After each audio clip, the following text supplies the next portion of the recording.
Antes de ler a passagem bíblica, tivemos a palestra 1, o primeiro sinal de Jesus, em João 2.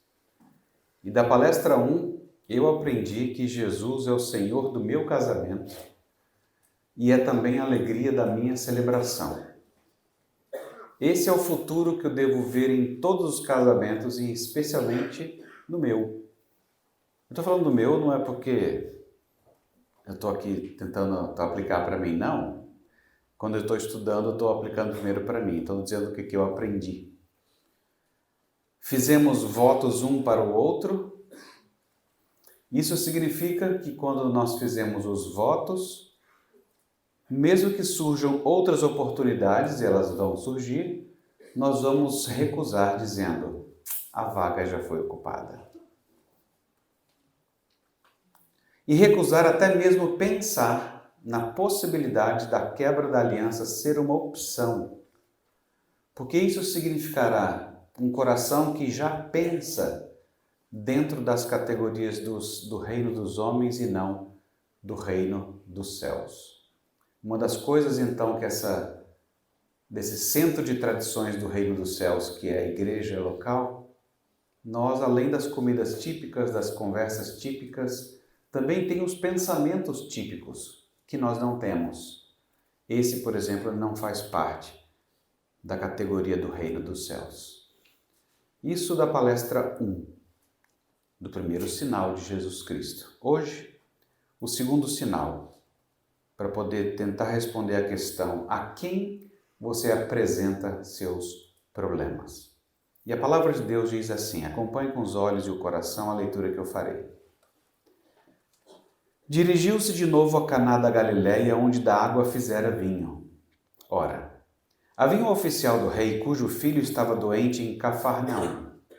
Tendo ouvido dizer que Jesus viera da Judeia para Galileia, foi ter com ele e lhe rogou que descesse para curar seu filho, que estava à morte. Então Jesus lhe disse, se porventura não virdes sinais e prodígios, de modo nenhum crereis. Rogou-lhe o oficial, Senhor, desce, antes que meu filho morra. Vai, disse Jesus, teu filho vive. O homem creu na palavra de Jesus e partiu. Já ele descia quando os seus servos lhe vieram ao encontro, anunciando-lhe que o seu filho vivia. Então, indagou eles a que hora o seu filho se sentira melhor. Informaram. Ontem, à hora 7ª, a febre o deixou.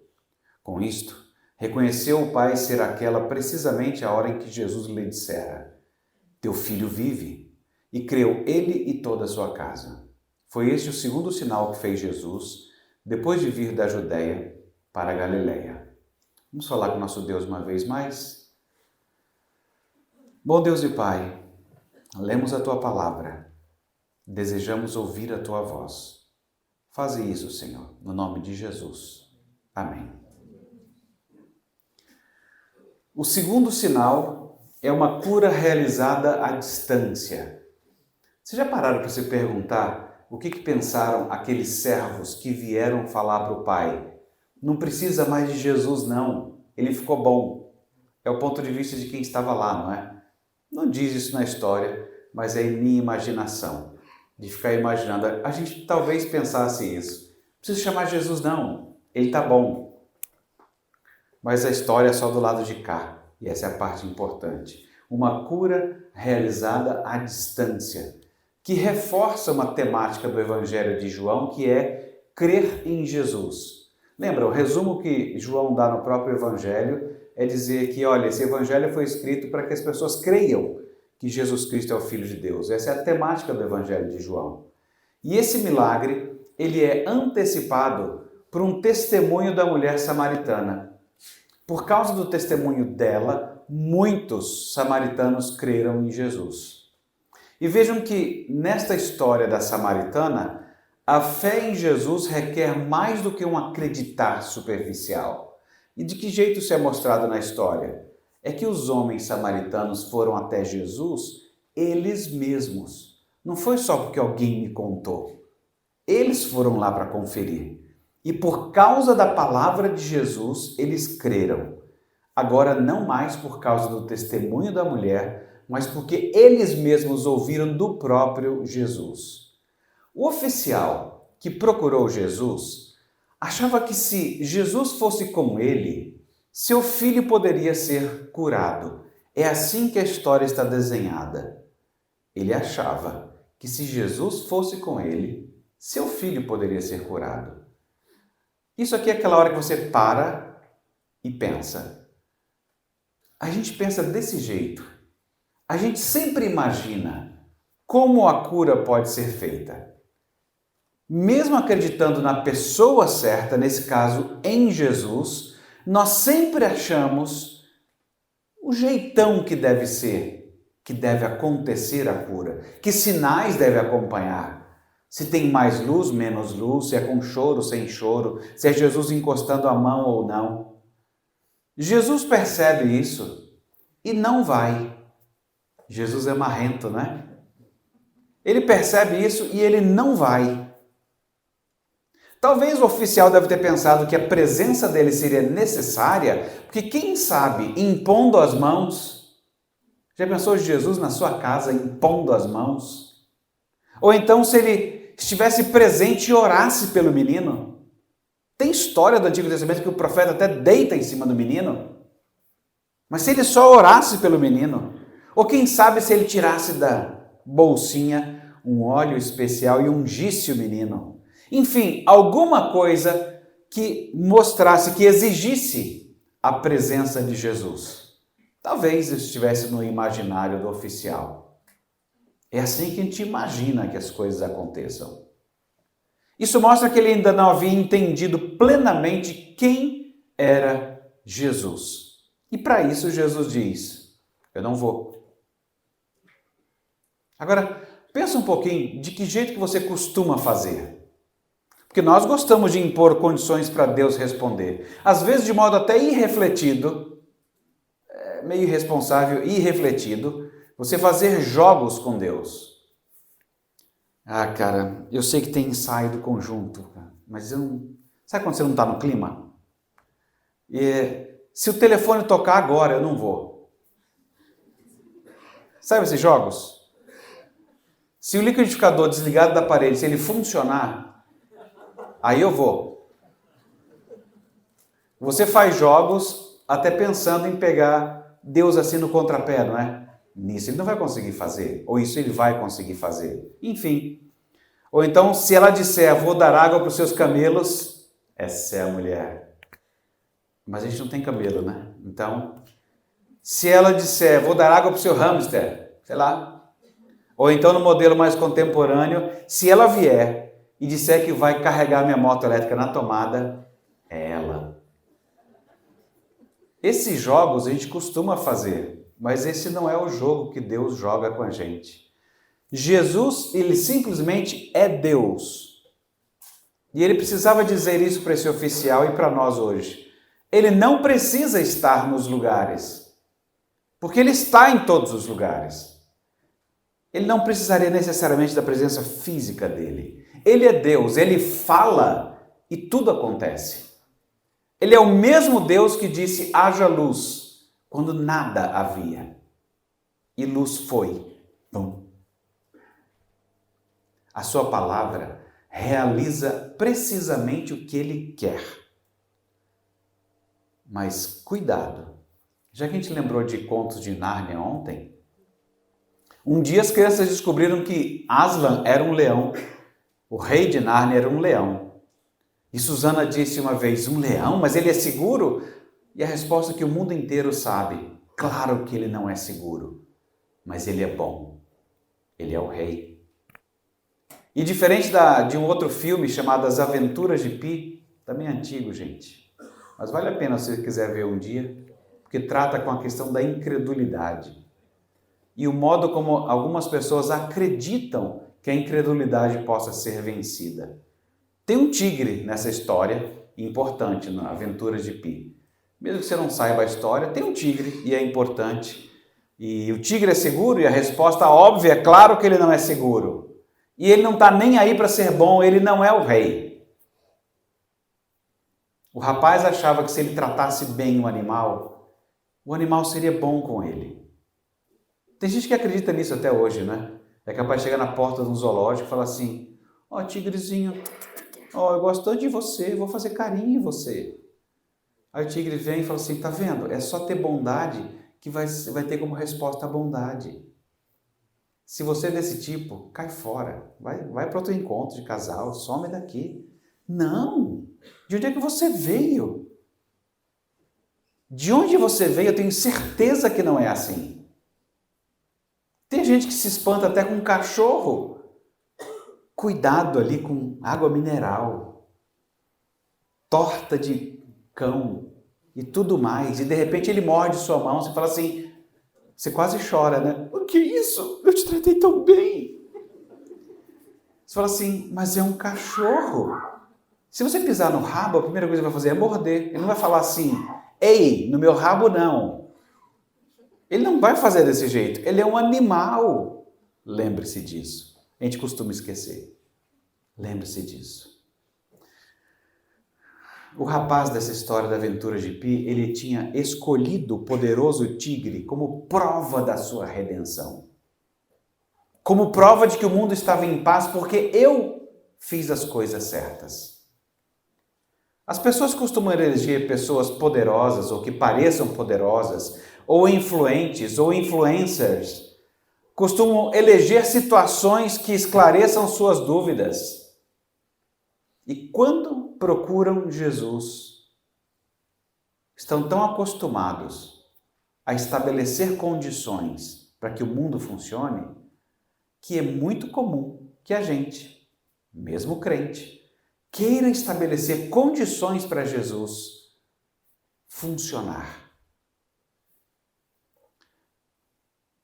Eu não sei em quantos mais a gente vai acabar crendo por aquilo que aparenta. Eu acredito que está na hora de parar para ditar para Deus o modo como a gente acha como Ele deveria agir. Está na hora de apresentar o nosso problema a Jesus e confiar. O que para nós envolve muitas vezes uma não atitude. O período de confiança envolve, dentre outras coisas, uma não atitude. Isso é complicado. Porque há momentos em que você pratica uma ação. Você foge do pecado. O pecado vem para você e você fala assim, não, e sai. É uma ação. Não é ficar lá jogado e falar assim, eu não sei o que deu em mim, eu não queria fazer aquilo, mas eu fiquei lá parado, gostando de tudo aquilo. Assim, não, então, envolve uma ação. Sai. E há momentos em que você espera Deus agir, desde que não envolva estar imerso no pecado. Porque há pessoas que tentam se esconder nisso, né? Eu não queria fazer, mas Deus não me tirou. Tem gente que faz isso, né? A culpa é de Deus. Ele não me tirou daquela situação. Eu não escolhi nada disso. Eu sei bem o que eu estava fazendo. E não era a minha escolha. Mas, aí tem uma hora que dá um branco, né? Aconteceu. É mais ou menos quando você fala para filhos, e vocês já foram filhos, certamente, senão vocês não estavam aqui. O que aconteceu com o copo? Ele quebrou. Falei assim, sério? O que aconteceu? Eu não sei, ele caiu. Falei, cara, um copo suicida. Tem copos que são assim mesmo, sabe? Ele não aguenta a situação de ser vidro, ele gostaria de ser outra coisa. E ele não aguenta, ele se joga. A gente acaba tirando o sujeito da ação. É muito comum a gente fazer isso com o pecado.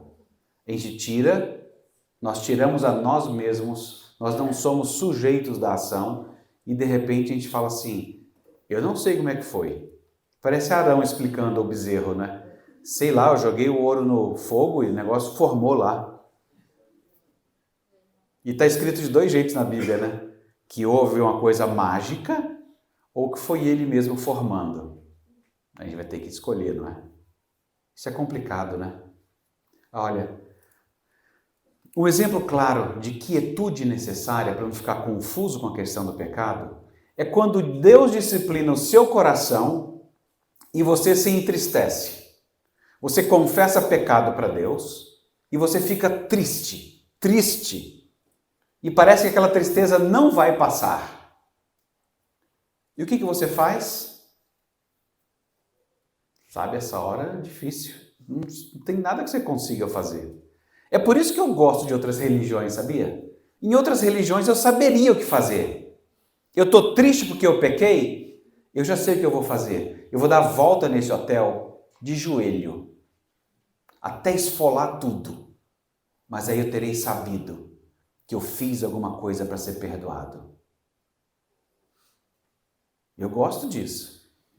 Ou então eu gosto da ideia de saber que, se tão somente eu ficar em atitude de oração, vou ficar ajoelhado nesse lugar aqui, cabeça no chão, o dia inteiro. Porque eu sei que Deus vai se agradar desse sacrifício. E eu saberei que eu fui perdoado. Mas no Evangelho, na vida cristã, não é desse jeito. Deus fala, eu te perdoei. E o que você tem que fazer? Acreditar que Ele disse que te perdoou. Aí você fala assim, mas não é uma sensaçãozinha aí, né? Para dar uma levantada na gente. Aí Deus olha e fala, não, só acredita que eu te perdoei. Do mesmo jeito que Ele disse para o oficial, eu não vou lá. Eu não vou dar aquela levantadinha que você está esperando. Eu disse, acredita. E a gente é tão sem vergonha que é capaz de você dizer para alguém assim, rapaz, sabe aquela vaga que eu te falei? Garantido. Sabe quem falou? Doutor Fulano. Aí você fala, uai, então eu posso acreditar no doutor Fulano que ele garantiu, homem de palavra, mas eu não posso acreditar em Deus, que é o Deus de palavra? A gente faz trocas, né? A gente faz trocas muito estranhas. Então, esse momento de quietude, de você ficar quieto, faça só o que você sabe. Mas eu não estou sentindo nada que Deus perdoou. Você nem espera que você sinta nada mesmo. Só que você acredite que Ele fez isso para você. E o que você vai continuar a fazer na sua quietude é fazer aquelas coisas normais. Porque quando você não souber o que você deve fazer, faça só aquilo que você já sabe. E no caso da vida cristã, vai adorar a Deus, vai viver a vida comunitária, vai fazer as suas tarefas com o desejo de glorificar a Deus e ponto. Só isso. Só isso. Mas assim, eu não estou com... Então, você percebe como o eixo ainda é você? E não o que Deus faz para você? O eixo ainda é você. O verdadeiro problema nesse caso está na sua recusa em desconfiar do que Deus providenciou para que Ele mesmo, por meio da pessoa que Ele colocou na sua vida, trabalhe no seu significado e identidade. Você se casou diante de Deus? Aliás, só tem um jeito de casar, que é diante de Deus. Acredite no seu cônjuge, mesmo se você não enxergar aquilo que ele está dizendo sobre você. Porque, é claro, nós costumamos ter uma opinião muito elevada de nós mesmos. Alguém diz alguma coisa para mim, alguém no caso seria a Beth. Diz alguma coisa para mim, eu falo assim, eu não acredito que eu faria isso. Jamais. Eu não sou esse tipo que você está pensando. Essa é a hora que a pessoa olha para você e dá uma risada e fala assim, sei. Talvez se tivesse uma multidão olhando, ouviria. É que nem você vê em filme, está todo mundo vendo o que ele fez, ou o que ela fez, mas a pessoa está lá negando até o fim. Instrução advocatícia, nega. Só fala da minha presença, nega. Não estou dizendo que todos façam isso, tá bom? Mas assim, você não é obrigado a produzir prova contra você, não é? Então, você fez isso? É o que dizem. Não, mas você fez isso? Eu não sei porque você está fazendo esse tipo de pergunta. Porque está tão interessado em saber. Aliás, eu estou achando estranho esse seu tom. Aí daqui a pouco o negócio tá virado, né? Por que tá esse jeito? Aí fala assim, peraí. Do que a gente está discutindo mesmo? O seu tom de falar desse jeito comigo. Ah, era essa a discussão? Ou você já se perdeu, não sabe nem por que está brigando mais? A gente enfrenta um problema. Essa recusa. Quando Deus junta homem e mulher, ele sabia bem, talvez você não saiba, mas ele sempre soube o que ele estava fazendo. E como é que ele ia usar um e outro para trabalhar significado e identidade um no outro? Eu acho que um dos melhores livros já foi publicado, e se tiver outros eu só leria esse, que é o do Tim Keller sobre casamento. Acho que eu leria só esse. E ficaria muito satisfeito só com aquela conversa do casal sobre o que nós somos quando a gente se casa. Nós não somos deuses gregos, nem uma deusa grega, nem um deus grego. Nós não somos essa estátua. Nós somos um bloco de mármore. Já viu mármore antes de ser polido? Se alguém nunca viu mármore antes de ser polido, não tem essa beleza lisinha, brilhante. Não, é uma pedra tosca, que ainda vai ser cortada e depois ainda vai ser lixada para ficar com aquele aspecto maravilhoso. O mármore passa por um processo. Nós, quando nós nos casamos, né, é isso que nós somos. Um olha para o outro e fala assim, cara, que pedra, hein? Bruta. Coisa fina. E você é como um arquiteto que olha para um terreno medonho como esse e fala assim, estou vendo uma grande possibilidade aqui. Vem outra pessoa e vê um buraco. Mas outra pessoa vê possibilidades. É isso que você deve ter enxergado quando encontrou um ao outro. Uma pedra bruta, complicada, cheia de pontas e arestas. Mas, como crente, você olhou e falou assim, que beleza, eu estou vendo a obra que Deus está fazendo nessa pessoa e é uma alegria fazer parte desse processo. Perceberam? Não é um processo acabado. Deus continua a agir em um e no outro. E você entra no processo para ajudar nesse polimento, para que dali saia alguma coisa. É isso que nós fazemos, porque senão você se ilude, não é? Achando que é uma baita de uma pedra de mármore polida, que você pegou de cara, e você sabe que não é. Homens, não se iludam com a maquiagem do casamento. Eu não estou dizendo isso para diminuir vocês, meninas, de jeito nenhum. Mas sempre me chamou muito a atenção isso em casamento. Porque às vezes você nem reconhece a pessoa. Você olha e fala assim, fulana? E assim, eu faço isso numa boa internamente, eu não exponho nada. É tudo assim, sem mexer um músculo. Para a pessoa nem perguntar nada. Mas você estranha, no máximo às vezes a testa faz um... Que essa é a pessoa, né? Aí você com o tempo vai identificando quem é quem. Sabe por que eu acho o máximo isso? É porque, de algum modo, isso não é usar. Eu usaria mais esse mensagem de casamento, acho que eu não tenho usado devidamente. Eu não queria constranger ninguém, mas eu gostaria de dizer algo do tipo assim. Gente, que alegria estar nessa festa de casamento e saber que o maquiador está presente. E quem é o maquiador? É o noivo. É o noivo quem vai apresentar a mulher sem ruga e sem mancha. Ele é o maquiador.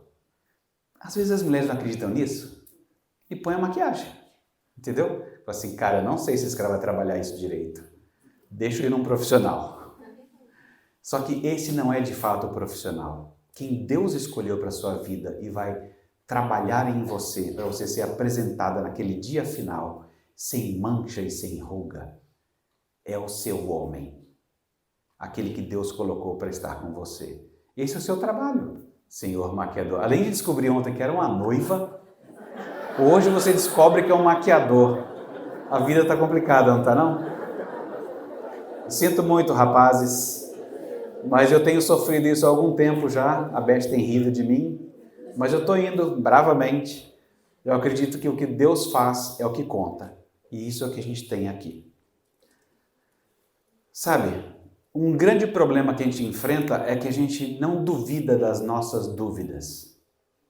Como eu disse, a gente costuma ter uma opinião muito elevada de nós mesmos. E isso não dá certo. Deus nos colocou cônjuges para que essa elaboração aconteça. Que essas pedras brutas nas quais Deus já vem trabalhando, você entre no projeto e continue o trabalho.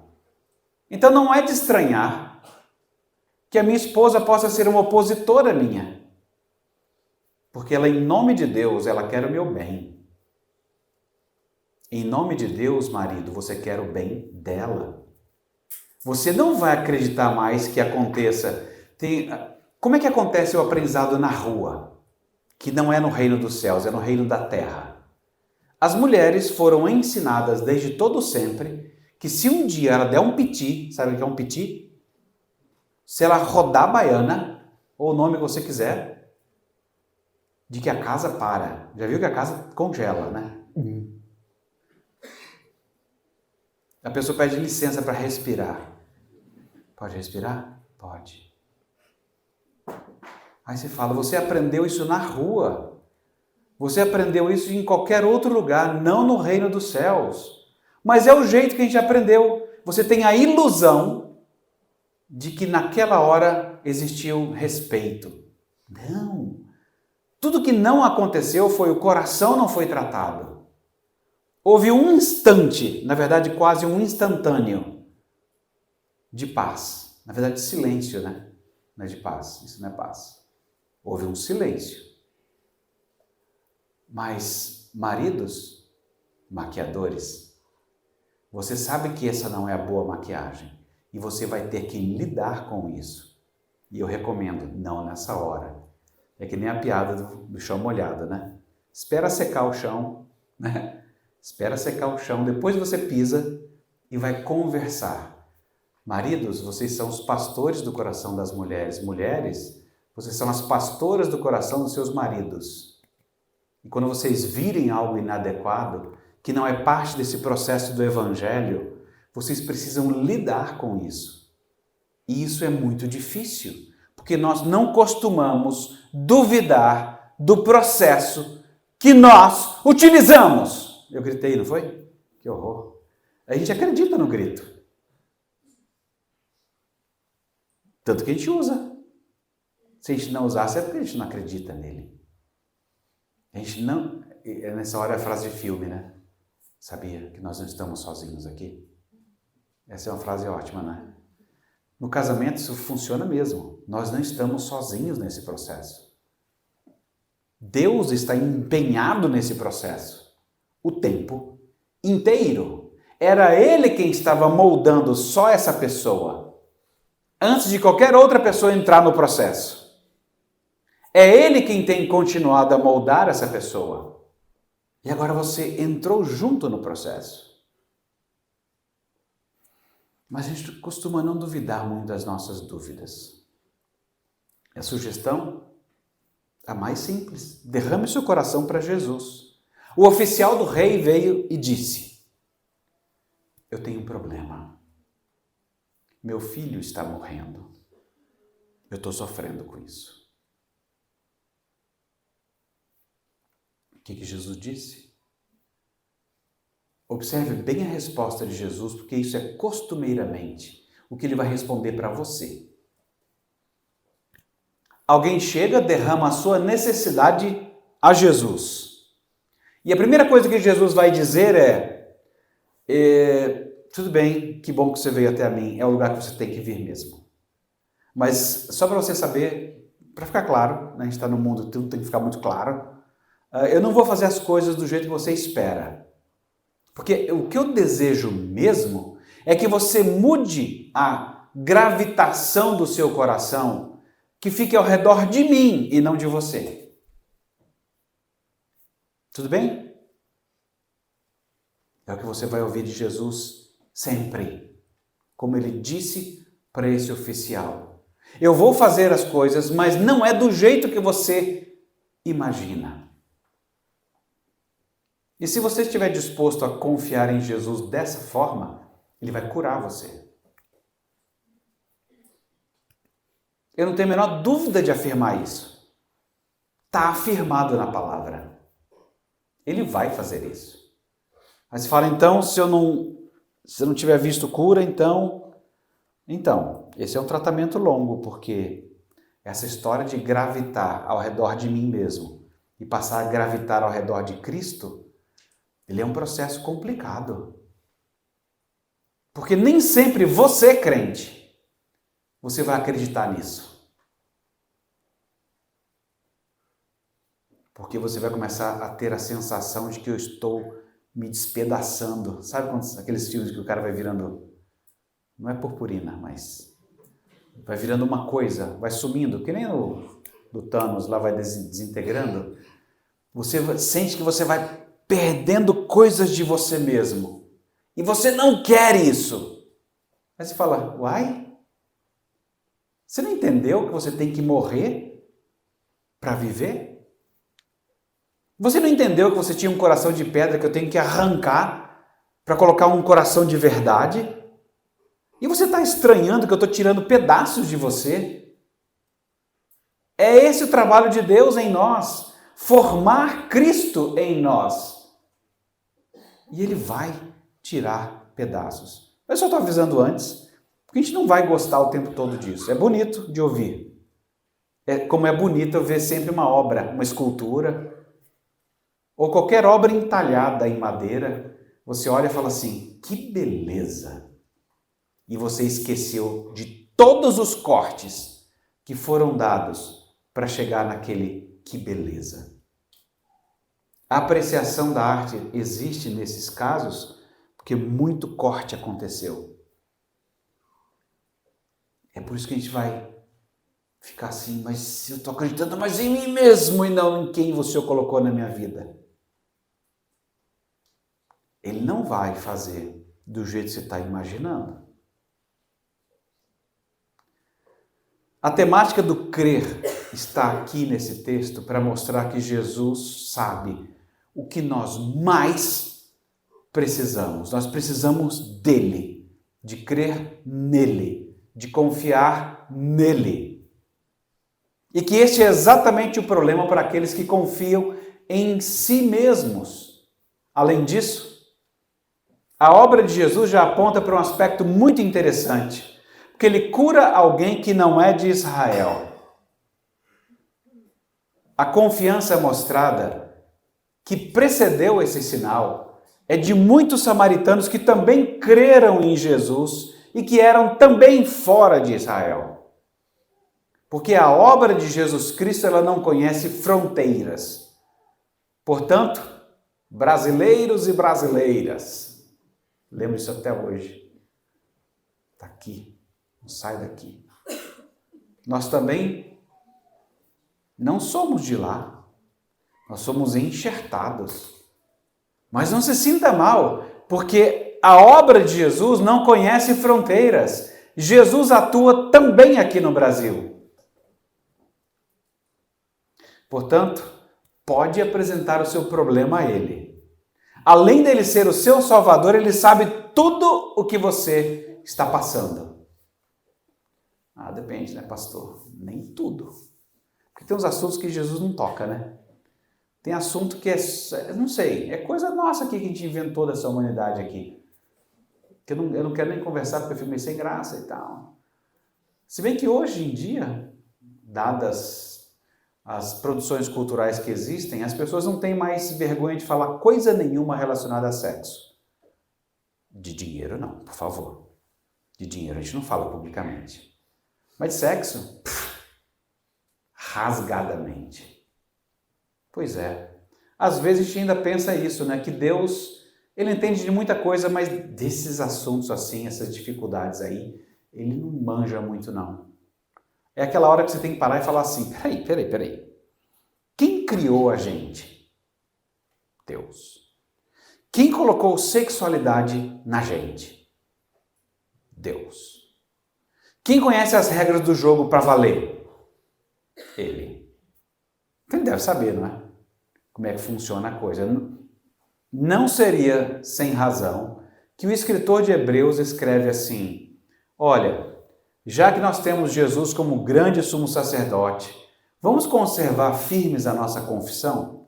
Porque a gente não tem um sumo sacerdote que ele não consegue se compadecer das nossas fraquezas. Ele foi tentado em todas as coisas, à nossa semelhança, mas sem pecado.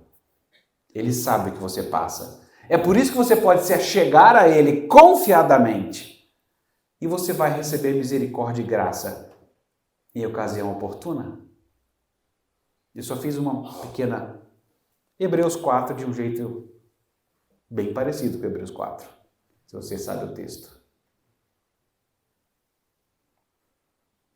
Isso significa o quê? Eu preciso apresentar meu problema a Ele. Mas de que jeito que Deus age?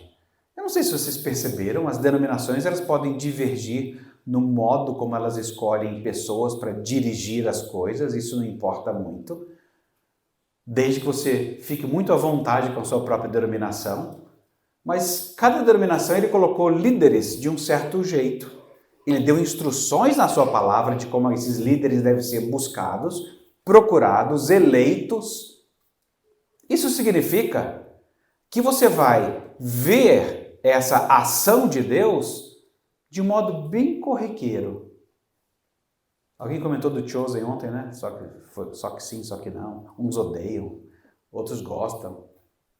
Talvez uma das poucas coisas razoáveis em qualquer produção cultural, de qualquer tipo, Chosen incluído, é algumas dessas produções mostrarem um certo tipo de cristianismo ou de fé cristã muito no cotidiano.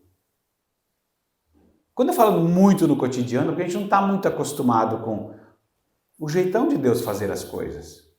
Por exemplo, aí não vou pegar nenhuma produção cultural, vou pegar só a vida, que ela é bem mais divertida. A vida imita a arte imita a vida, esses negócios.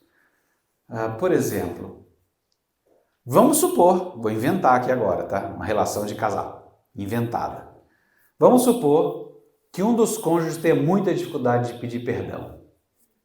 Estou inventando que isso pode acontecer, sabia? Você não sabia disso, isso pode acontecer.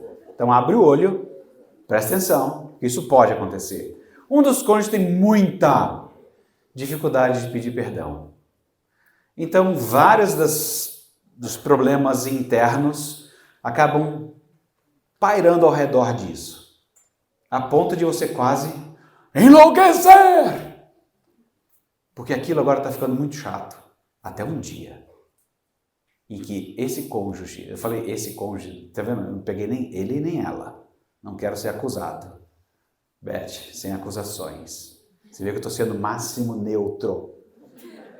Um cônjuge, desse que tem uma dificuldade imensa de pedir perdão, chega um dia e fala assim, querido ou querida, não sei qual é o caso, eu queria pedir perdão por uma coisa aqui.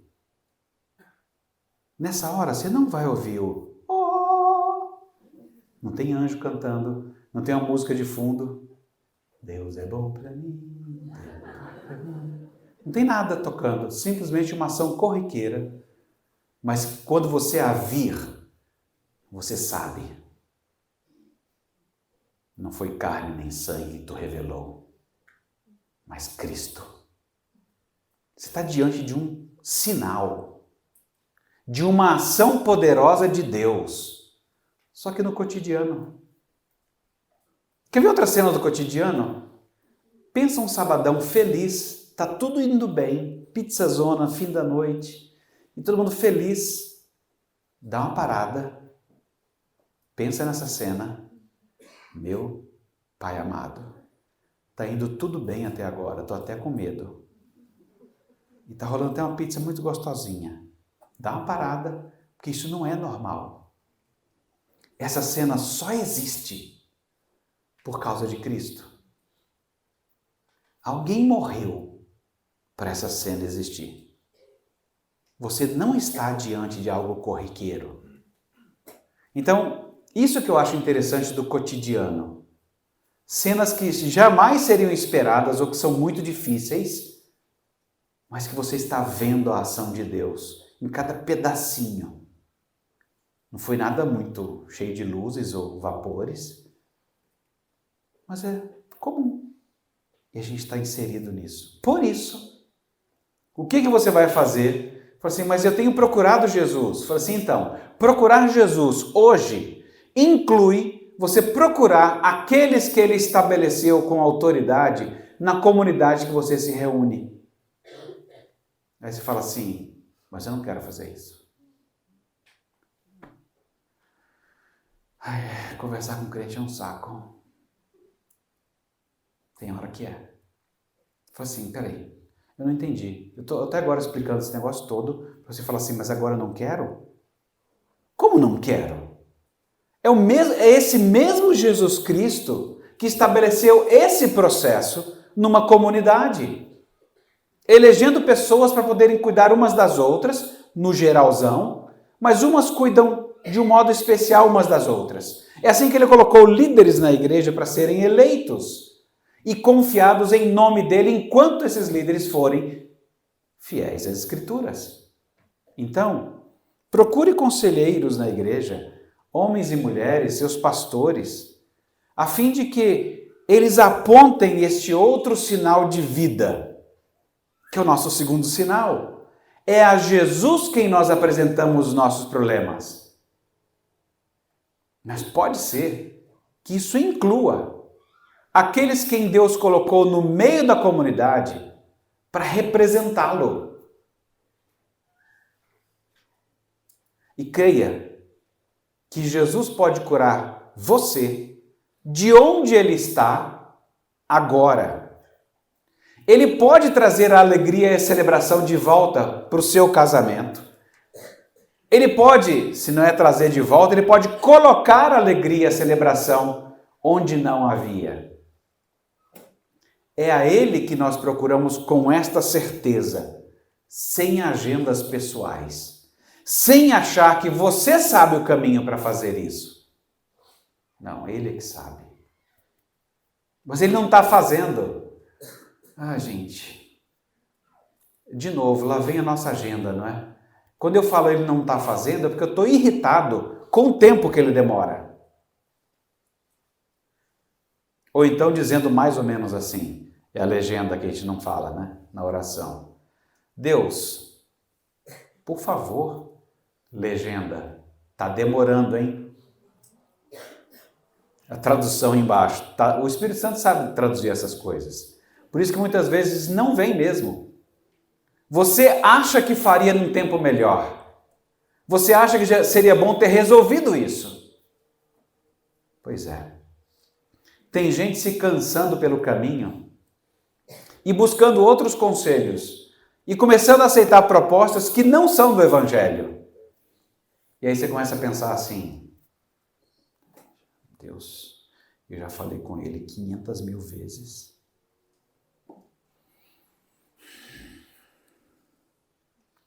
Parece que ele não está nem ouvindo. Ou, se está ouvindo, não está se importando. Então, peraí. E se não foi Deus que celebrou meu casamento? E se foi só o pastor fulano? Epa, tem uma saída aqui.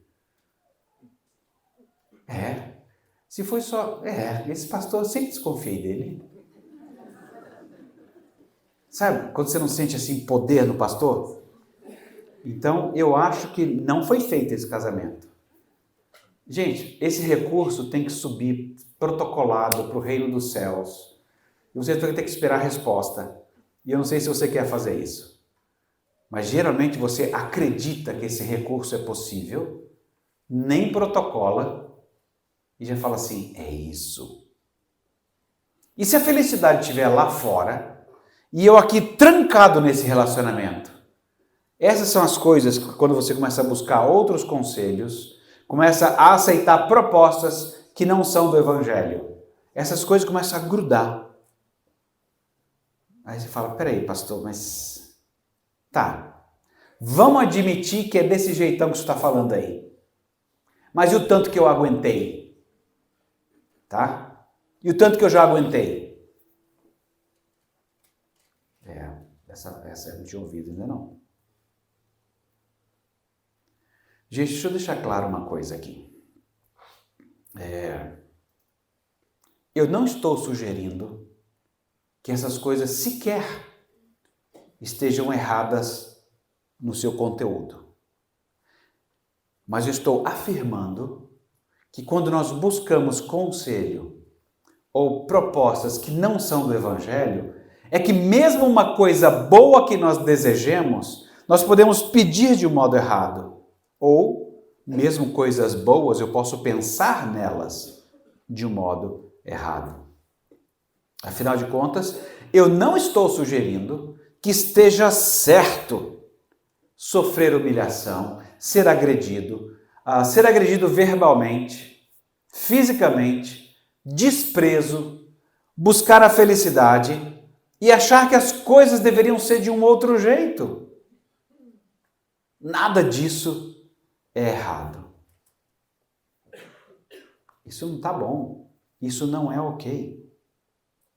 Agora, o que não é certo mesmo é achar que você pode perceber essas coisas, desejá-las, só que ir por um outro caminho que não seja apresentar o seu problema a Jesus Cristo. Porque isso aqui é o X da questão. Quando a gente cansa de Jesus, é porque a gente cansa da demora dele, ou do caminho que ele escolheu, ou o jeito que parece, eu não estou vendo mudança. Vocês vão me desculpar, mas esses problemas, eles são profundos. Geralmente as pessoas usam a figura do iceberg. Lembram? Titanic? Tá? Então, um bloco de gelo. O bloco de gelo tem a partezinha que você vê, que é a vida que a gente vive. Mas tanta coisa já foi internalizada que talvez a gente nem tenha uma ideia muito clara do processo. É por isso que às vezes as brigas são interessantes, porque você fala alguma coisa que faz parte do que está debaixo d'água, mas para alguém que está com a cabeça para fora. Você está parecendo a sua mãe fazendo desse jeito. E a pobre alma nem tinha pensado no assunto. É só uma ação reflexa de fazer. Óbvio que será parecido. Você é criado numa casa e não vai fazer alguma coisa parecida? Por favor, vê se presta atenção em alguma coisa mais relevante. O óbvio a gente já sabe. Mesmo porque nem é sábio abordar desse jeito. Você está falando para uma pessoa com a cabecinha para o lado de fora, de alguma coisa profunda. Quer ver o que é muito profundo? É a sua avó descrente. Fala assim, não deixa o chinelo virado, que chama a morte. Então, mesmo crente, eu, Tarcísio, crente, desde 1983, crente, por causa de Jesus Cristo. Se eu vir o chinelo virado, eu vou desvirar. Just in case, you know? Eu desviro hoje para provar a mim mesmo que eu não sou supersticioso. Que eu posso desvirar um chinelo por qualquer outra razão que não essa. Mas eu tenho que fazer esse movimento aqui, até hoje. Eu não sei como é que eu internalizei isso. Ninguém me sentou, eu não imagino minha avó sentando a gente numa sala falando assim, hoje eu vou ensinar para vocês o que é que traz morte. Ninguém sentou numa cadeira e explicou as coisas. Você vai pegando coisas aqui e acolá. Por isso que a vida com criança é bem interessante e intensa. Você não percebe que ela vai vendo o seu jeito. Ela está vendo a sua tristeza. Ela está vendo os problemas que vocês estão passando. Ela tem imaginações sobre isso. Só que ela não fala. E se você perguntar toscamente como adultos fazem, tá tudo bem? Ela vai responder, tá tudo bem. A gente é péssimo de fazer pergunta. Péssimo. Mas nós aprendemos com nossos avós. Como é que foi na escola? Tá namorando alguém? Acabou o repertório. Então, é melhor fazer um curso de como fazer perguntas e engajar-se em conversações. Isso é muito mais útil do que o Instagram, que não tem esse curso lá. Acho. Mas vai ter. Vocês vão fazer um curso desse e colocar lá. Você não sabia? Agora está sabendo. Então você vai colocar um curso desse com certeza. Porque tem gente buscando em outro lugar a resposta.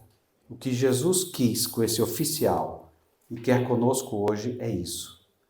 Não tem nada de errado de ver o que você está vendo. Mas tudo de errado quando você não acredita que acessar a Jesus Cristo é o caminho. Mas dentro do jeito que Ele vai fazer. Muita gente acaba rejeitando o caminho de Jesus, ou porque ele está demorando, ou porque ele não está resolvendo como gostaria. Lembre-se que Ele não vai fazer as coisas do jeito que você espera, porque Ele quer mudar o centro de gravidade do seu coração, que está ao redor de você mesmo, para estar ao redor dele. Se você estiver disposto a fazer isso, Ele vai dizer assim: claro que eu vou curar você. Porque você está de fato confiando nele, não naquele ou naquela traste que você está vendo todo dia. Você não está acreditando porque é a pessoa que está ali do seu lado. Tem que ter alguma coisa maior do que vocês dois. E esse maior é Jesus Cristo.